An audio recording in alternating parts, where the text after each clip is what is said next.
जंगल की गहराइयों में एक दिन लाइका चतुर बीगल और सिम्बा शेर का बच्चा खेलते खेलते एक अजीब सी आवाज सुनते हैं। सिम्बा उत्साहित होकर बोला, लाइका चलो देखते हैं ये गूंज कहाँ से आ रही है। दोनों आवाज का पीछा करते हुए एक पुरानी अंधेरी गुफा तक पहुंचते हैं। गुफा का द्वार पत्थरों से आधा ढका हुआ था, मानो किसी ने जानबूझकर छुपा दिया हो। लाइका ने ध्यान से देखा और बोली, सिम्बा ये गुफा साधारण नहीं है, देखो दीवारों पर अजीब निशान बने हुए हैं। वे दोनों सावधानी से अंदर बढ़ते हैं।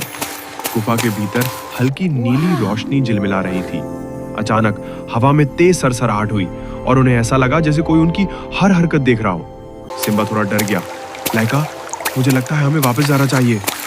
लेकिन लाइका बहादुरी से बोली, नहीं सिम्बा, सच का सामना करना ही असली साहस है, चलो आगे बढ़ते हैं। जैसे जैसे वे भीतर जाते हैं गुफा और रहस्यमयी होती जाती है। अचानक दीवारें चमकने लगती हैं और उन पर पुराने चित्र उभर आते हैं। चित्रों में एक काले भेड़िए जाकर जैसा को दिखाया गया था, लेकिन अंत में एक छोटी बीगल जैसी आकृति उसे रोक रही थी। सिम्बा हैरानी से बोला, लाइका ये तो तुम्हारी तरह लग रही है। लाइका चौंक गई, शायद ये किसी पुराने किस्से की भविष्यवाणी थी। तभी गुफा के बीचों बीच एक चमकदार क्रिस्टल दिखाई दिया। जैसे ही लाइका और सिम्बा उसके पास गए, गुफा गूंज उठी।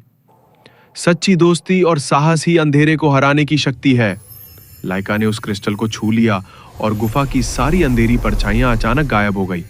बाहर सूरज की रोशनी भीतर तक आ गई। सिम्बा खुशी से उछल पड़ा, वाह लाइका, हमने जंगल का एक और रहस्य खोल दिया।